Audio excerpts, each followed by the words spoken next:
Thanks, Nani, for the intro. As you mentioned, I'm Isga. I'm from Cape Town, South Africa, and from the Alan Gray Owens Foundation, and a very proud member of ANDE. So I'll begin my presentation and just take you through my slides. There you go. Share.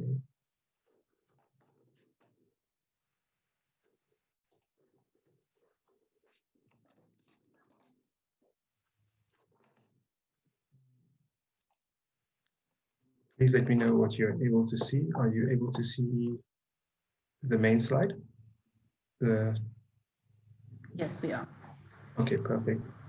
Great. So today is going to be a very interactive session. Just to sort of give you an overview of how I'll be conducting the presentation today. I'll be talking about youth entrepreneurship and why there's a need for it. Talk about who Alan Gray Owens Foundation is and why we specifically focusing on youth entrepreneurship. There'll be an opportunity for Q&As that may relate to the sort of scene setting or context setting. And then we'll move into the interactive component of today's session, where it's really to find out who you are, which types of organization you're from, and get your sense of, if you were to measure youth entrepreneurship in your context, what you would potentially be measuring as well. And then we'll have a session for feedback and presentation. And after that, I'll go into presenting the Alan Gray Owens Foundation's sort of pivot during this period as well. And we'll end off with any sort of questions or comments and answers in relation to the case study presented. So I would like you to take it easy, pay some attention to some of the things that are being mentioned, because I think some of these sort of data points and even questions that may have surfaced may be of interest, and enjoy the session. So I'll kick off with talking about why youth entrepreneurship and what is really meant by it. So I think when we think back to, there's two things. The pandemic has really affected everyone in the sense that it's brought about an economic downturn for most countries, if not all. And as a result, you have many people that are unemployed. And I think especially in the developing context and in some, I would say, developed countries as well, those that are most affected are those that are young and entering into the job market. So when you talk about youth entrepreneurship, it's really about taking entrepreneurship to the level where you are trying to get people that are between the ages and 35. That's sort of youth, how you define youth in the South African context. Some other countries where you define 18 to 24, where you take youth sort of through the process of recognizing that there's an opportunity to create value, and the process of acting on this opportunity, whether or not it involves the formation of a new entity. So youth entrepreneurship is really about opportunity recognition and creating value, and then acting on that opportunity, whether or not it's the formation of a new entity or not. So as I mentioned, in the sort of context of the globe, there's a recognition that entrepreneurship contributes to the GDP, but as I mentioned, there's a lack of access to decent jobs. There's also, if you've been following the World Economic Forum over the past 4 years, this recognition that there's a need to almost diversify the skill sets, what's often commonly referred to 21st century skills. In developing countries, there's a youth bulge where you've got a younger population entering into the workforce, as well as this then forming part of a demographic dividend, which is really the age of people that can contribute economically, is sort of bulging, where you've got more people between the ages of 15 and 64 that can contribute versus sort of your older population or vulnerable population. And that really, in some cases, presents an opportunity. Global youth unemployment is sitting at 13.7%, and for the Asia Pacific region, it's 14.1%. And staggeringly, in South Africa, youth unemployment is at 43.2%.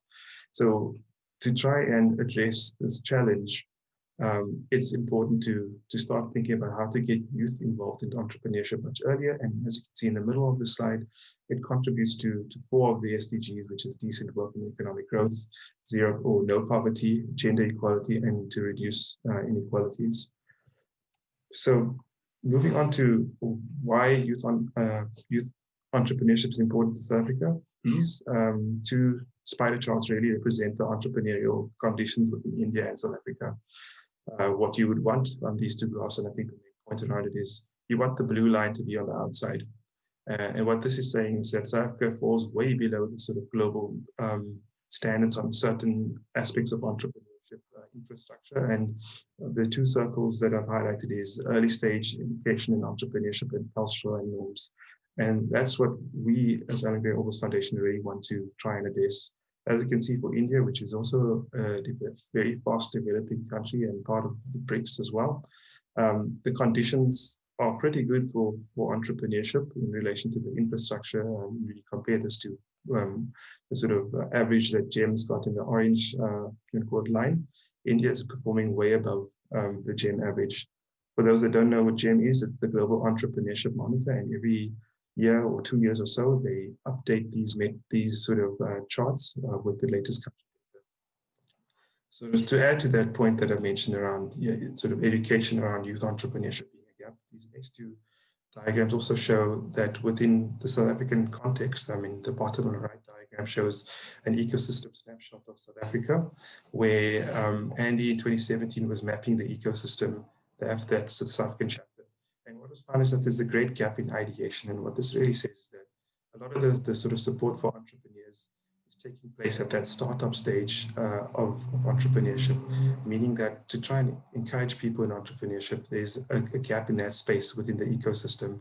And the sort of diagram on the top left is really showing that you could actually, there's in the entrepreneurial journey, there are sort of phases before startup that one could focus on, such as gestation, and that's exactly where the Alan Gray Orbis Foundation plays. So just to talk about who we are, Alan Gray Orbis Foundation was actually started and founded by Alan Gray, who is an investment firm, or a person who created an investment firm in South Africa. And part of the sort of profits of Alan Gray Limited are donated to Alan Gray Orbis Foundation for the purpose of trying to bring about economic change, broadly speaking. So as a sort of vision, what we have for our country, and I mean, this speaks to the developing context as well, we want to sort of create an equal society, so an entrepreneurial, equitable South Africa with flourishing and meaningful employment. So just thinking back to that unemployment stat, we want more people to be employed and we want the country to flourish. But we believe that we can only really do that through if one takes responsibility, and that if we help inculcate the sort of values of creating impact in society. So through doing that, through high impact entrepreneurs who are able to change the reality of a city and even a country by offering long-term and meaningful job creation. Essentially, we want to foster a community of responsible entrepreneurs. So how we do that is through our program offerings. The numbers in these chevrons or arrows basically represent the number of program participants currently on our program. And there are 3 programs that we offer: a scholarship program, which is aimed at high school students, a fellowship program, which is aimed at university students, broadly speaking, and an association of Alan Gray Fellows, which is really our alumni of the program participants on the fellowship program. Then we've got a project or something that's evolving into a program known as the Alan Gray Entrepreneurial Challenge, which is a gamified learning platform that teaches children in high school about entrepreneurial skills. And our focus is really to develop entrepreneurial skills and mindset at the early stage, and to grow the skill set as people mature in our program. We do this through providing funding support for students that want to access quality education, as well as provide personal development support and entrepreneurial development support to those that are on our scholarship, fellowship, and association of Alan Gray Fellows. So what that looks like in a simplified theory of change is really the problem we're trying to, and I mean, this maybe look a bit complicated, but trust me, it was more complicated before. Essentially, what we're trying to do is address the education gap that we have in the country as well. So in addition to unemployment, there's also a sort of gap in terms of equal access to education and unemployment as well. And what we want to do is work with individuals with potential and display entrepreneurial potential, and develop that through our programmatic offering, which is tuition support and academic support, personal development support, as well as entrepreneurial coaching, so that by the time they finish with the programs, they are able to get a good quality of education. They have developed as individuals, they are able to access good jobs and employment, but also turn the skills that they've learned from us into entrepreneurial action and basically start up businesses to live into that vision and mission statement that I mentioned earlier, but not just starting businesses for business' sake, but really focusing on creating societal value and doing it in a way that is highly ethical and considers values and ethics in every sort of facet of how they conduct themselves as entrepreneurs and as a business. The other component of this theory of change is also saying that whatever impact we create must try and solve the problem that we've identified in relation to inequality and lack of competitiveness and even just slow economic growth. So hopefully through achieving our mission statement or achieving this theory of change, we are able to achieve that in the long run. So the question for us is, what do we then focus on in relation to what we measure? So as I mentioned, there are, I'd say, 5 components to it, or 4 components to it if you want to sort of narrow it down. It's selection, so looking at those that are eligible to meet our selection criteria, which is really focused on people's or individuals within the country who've got entrepreneurial potential and are entrepreneurially oriented. We look at academics as well, because that meets our academic recruitment criteria. But then when we measure, we also measure academic performance because we find that component of our program, that component of someone's development, as well as their well-being and their program learning. So well-being is regard to their sense of self-development as a person, how they're doing emotionally and physically, and program learning focus on their application of what we've taught them in relation to well-being and study methods, as well as career management as well, as well as entrepreneurship. Then when we get to the associations of Alan Gray Fellow State, which is the alumni, we track things such as entrepreneurial status, entrepreneurs, their sources of funding, job creation. I would say all the normal things that most organizations focused on developing entrepreneurs would focus on. And I guess where our challenge comes in as a organization is that our measurement approach is very much a long-term one. So longitudinal tracking is something we invest heavily in, and also trying to understand how someone grows up really from the point they're in the scholarship program to the time that they are in their early careers, mid-careers, and so on. So trying to get that buy-in is really, I think, part of the sort of challenge, but also create some really fascinating data sets as well. So before we move on, I'll pause there for a moment if there are any questions at this stage about the context that I've set, as well as the Alan Gray Orbis Foundation generally.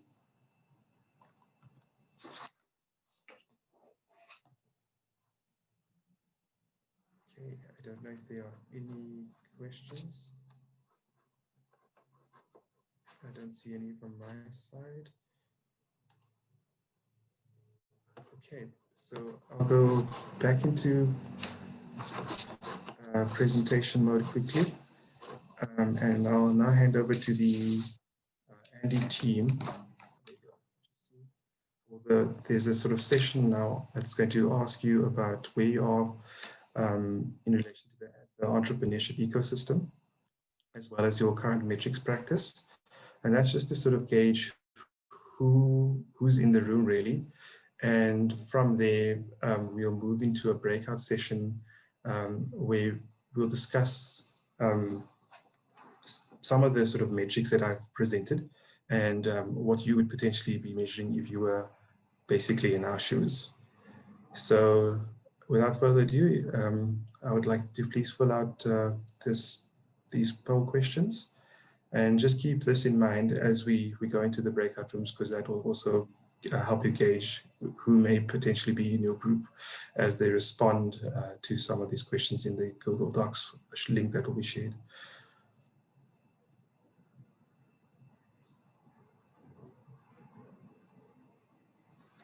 Great.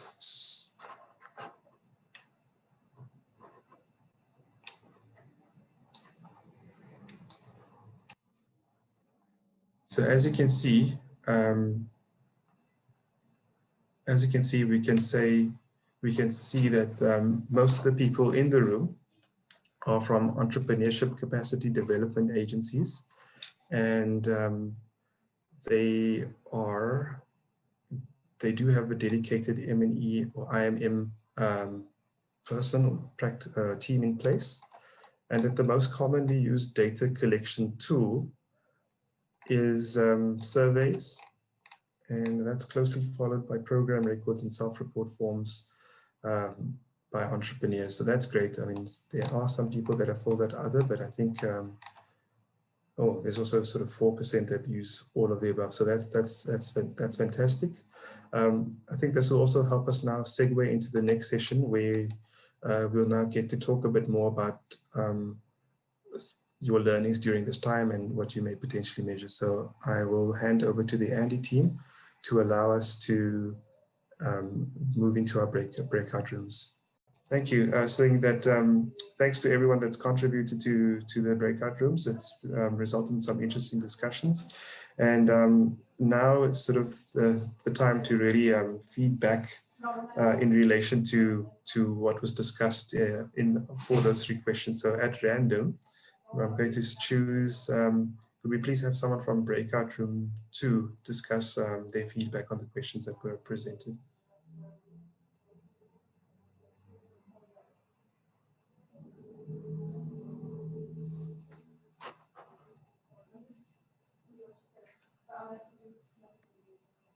Anyone from breakout room 2?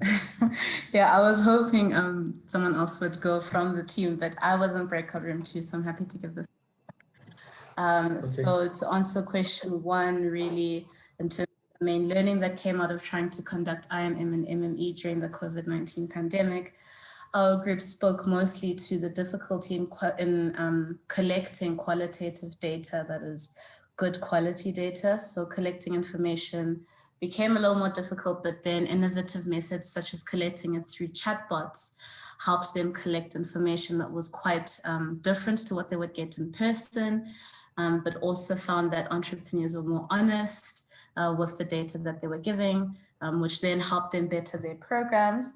And then for the second question, with which outcome metrics we think that Allen Gray Orbis Foundation should focus on measuring during this pandemic, I think the main one that I'll choose and discuss here was one of capturing how entrepreneurs are doing with their mental well-being and just understanding how their mental health is, which would then contribute to the success of their businesses. But then we didn't get to question 3 and answering that properly. I think we spent so much time really speaking to the first 2 questions. Okay, no problem. Thanks for that, Lonnie. And I think those really sort of lead nicely into the sort of section when I present the case study. So could we have someone from group 4, please, just presenting on what your group discussed? Hello, sure. Hello. My name is Abby. Nice to meet everyone. So from group 4, we mostly discussed the question around our M&E practices from COVID-19. And just to summarize, I think some of us sort of felt that our M&E practices hadn't necessarily changed a whole lot because we were doing things through surveys or telephone calls already. And doing things, and so it didn't change that much in terms of how we were collecting the data or what outcomes we were trying to measure. But some people were making sure that the outcomes that they were achieving through in-person programs were still looking the same through the online capacity building programs. One thing that is more challenging is collecting data on the startup's own impact. So in terms of not just the impact that we're having on the entrepreneurs and their either their skills and well-being or their startups and their businesses, but also it's more challenging to get data from them on their impact, because that's one thing that it can really help to sit down with someone in person. One thing that's more of a benefit actually is then to be able to use some more kind of online tricks to measuring things like engagement. So when programs are on Zoom and everything is recorded, it's really easy to look back at levels of engagement. It's also possible to have quick polls during your Zooms yes, quickly send surveys directly to people to fill in straight away, and they're already on their laptops. So there are some things that are made easier. We talked also a little bit about how do you measure light touch programs versus more in-depth high touch programs, which maybe was not so related to COVID-19, but we had a bit of some sharing on how we're doing that. So if anyone from group 4 would like to add anything, please do. And we didn't get to question 2 and 3. No problem.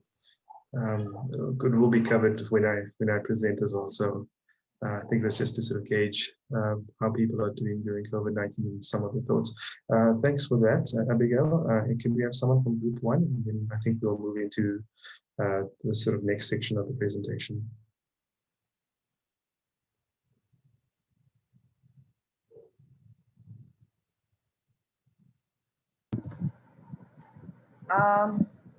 Afkar, Suchi here, we had quite a few folks. I'm going to try and see if we actually had one of them. We didn't have too much discussion, but everyone dived right in and you know, collaboratively filled out the form.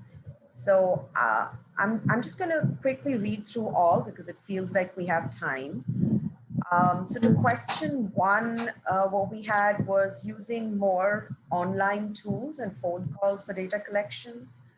And an M&E framework that needs more flexibility to factor in qualitative factors.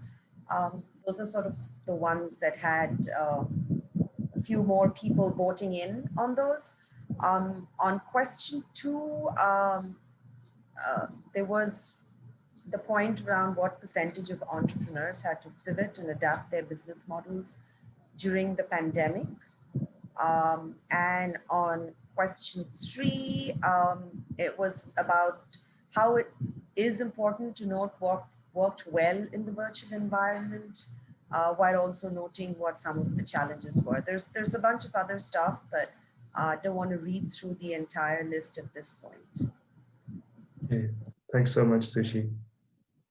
Okay, that's great. And then I think we missed out on group 3, but I will sort of be the spokesman for group 5. So it was interesting when we were talking through the feedback that, you know, the pandemic didn't really change, like everyone else is saying, it didn't change the M&E practice that much in relation to coming up with new indicators, but it did provide sort of opportunity to conduct, I guess, reflect on what data is being collected, but what the data actually means in context.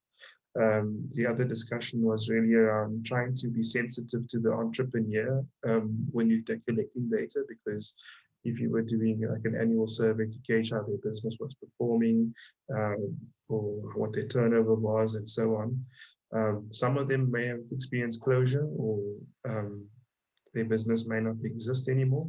So just being mindful of that from a relational point of view, if you're a development agency or capacity developer, that you don't want to ask someone about their business performance when you've already got data about it, and to ask them about turnover when you know their business has closed down would almost be insensitive. So I think the main point there was just to be mindful of sensitivities when collecting data. And then with regards to the sort of second and third question, like I mentioned, I will be presenting on this next. But for us, it was really to like everyone else is mentioning, use what's available online through if your program is pivoted to be online, the log type of information that comes out of online platforms. So I will be touching on that a bit more. I think I missed out on group 3, and I think we might have a bit of time quickly just to get some feedback on group 3. Could we just have someone from group 3 before we move on to the next part? Yep, I can do that. Hi everyone, this is Shama here from Vera Solutions. We did discuss all the 3 questions, so I'll just quickly run through what we had noted. I think for the first one, the main observations were data collection and analysis were not really a problem, but program results were impacted. We also discussed how technology was super helpful. It made up for the lack of physical proximity, and especially using cloud-based solutions, I think was helpful for most organizations. Mallory mentioned that ANDE actually has been able to collect more data during this time. And there was also a note that there's just limited interaction with some of the target beneficiaries.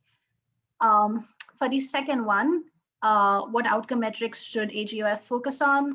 I think it depends, I guess, a lot, but some things that we discussed was, for example, how many enterprises survived the pandemic, how have the models pivoted? So given if people had to like change the way they were working, how did they have to change their models of working?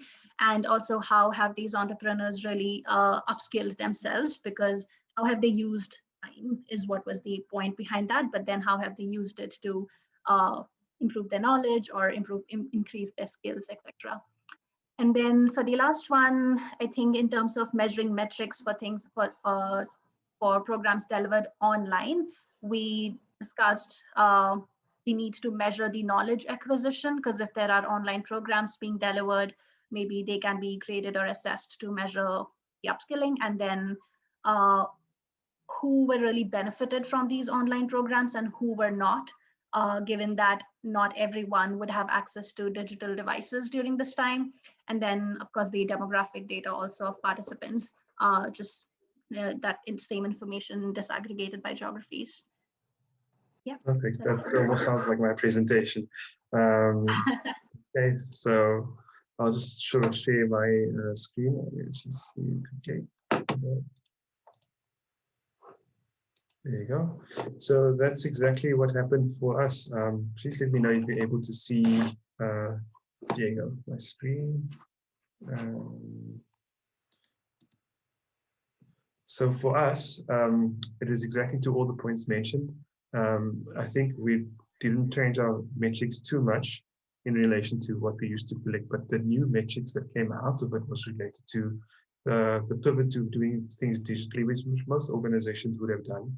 And as mentioned by different people that we're talking right now, that suddenly you've got a way to connect other user data. So for example, we now know what they are like on social media. We now know how long they spend on certain modules, what they struggle with, what time of day they log on, which things they find interesting with regards to content. We also know about their social interactions as well, and how they connect with us in terms of our messaging or not. And I think this pandemic has really allowed us to sort of drill deeper into the user, as opposed to just, offering the program that we would have normally offered. So we've become, not to say we weren't user-centric before, we did follow design thinking principles to understand our user better, but I think with the type of data that has surfaced, we now know, for example, that our scholars or high school students are more inclined to want to be social entrepreneurs, and that the barrier to wanting to pitch, for example, which is one of our skills we're trying to teach, is that people fear public speaking, but because of COVID-19 and the fact that the program delivery mechanism has been done online, there isn't that physical group of people, like 500 plus in front of you, staring at you as you pitch your idea, and you can submit your ideas online. We suddenly have more people wanting to sort of share their ideas and not feel so nervous. I think the other component to it, and it was Shyama mentioned it. We assume that people can connect digitally, and one of the pivoted actions we've taken during this time was to give people access to data and devices so that they can connect with ourselves. That's for our program content, as well as for the university and schoolwork. But even that, it just further highlighted the sort of level of internet penetration within the country and lack of data access. So I guess what I'm saying really in terms of metrics is that we didn't change much in relation to what we used to measure. However, there's sort of these sub-connection, sub-points such as engagement, how long people spend online, what they're interested in, how connected they are, how they are on social media, that told us a lot more about who the person is as a budding young entrepreneur, and I think that was important. So my last slide before we get into questions is really around, so what has that helped us to do? It really allowed us to sort of be more humane. I wouldn't say that we weren't humane, but provide a humanitarian response to COVID-19. So just as the pandemic hit and we went into lockdown, the one thing we became incredibly mindful of was the fact that our participants, obviously being at home, being with their families. So for example, the university students would have been funded to stay at residence. on campus, but now they had to go back home. Scholars who go to boarding schools, and in some cases they go to sort of public schools, would now also go home. And just to give you some context of who our scholars are, one of the selection criteria is sort of a low income group or parents, sort of families that demonstrate that they are not able to afford sort of boarding or private tuition, and there was sort of low income financial criteria for selection. Suddenly, when we became much more mindful of what that context actually looks like. So enough for us to have that as a criteria, but to go into the sort of lives of our participants to understand what it's like now to be at home and what being at boarding school or being away from the context means. And in those instances, we were able to provide relief such as called shopping vouchers or grocery vouchers, as well as counseling services. Not that we didn't offer it before, but we are more aware of that, and more aware that, I mean, COVID is real in relation to your participants. Their family members and parents may be affected. So that counseling isn't just about dealing with the stress, but it's also dealing with the challenge of your family member potentially passing away because of COVID-19, and just elevated, I guess, the sort of context that we need to be more mindful of as we, one, trying to deliver and impart messages of trying to be an entrepreneur, but how this person may be affected by the crisis, and be sensitive to that as well. Programmatically, like I mentioned, we learned a lot about sort of internet penetration, but we also mindful of just reducing the submission requirements. And one thing we found is that the content was a source of inspiration. So lastly, it also just gave us some sort of insight into what type of support's needed. And surprisingly, yes, you would expect people to want business rescue or some sort of financial stimulus, but the thing that our participants reached out to us for was really to get access to mentors and resources on how to pivot their businesses. And I guess my last point is that, like you mentioned, all these data sources, the ones mentioned on the bottom right, is where we've actually sourced the information to combine with our existing data. So if there is still time, I think it's about 2 minutes or so for Q&A. If there's any comments or questions, feel free to share or drop it into the chat.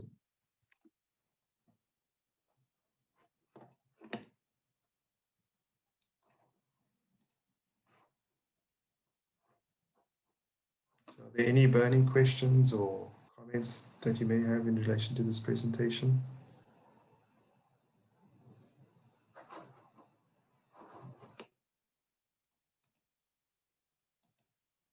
Nope, I don't. I think from the silence, I'll gauge that. There you go. There's a chat message. Just stop.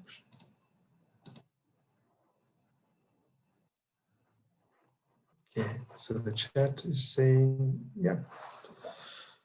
Thanks so much, Renata. Yes, it was a very quick whirlwind tour into our world as Alan Gray Orbis Foundation, but I'll be happy to engage with anyone that may have interest about some of the data, some of the things we found, as well as if you want to have access to the presentation as well, I'll gladly share it as well.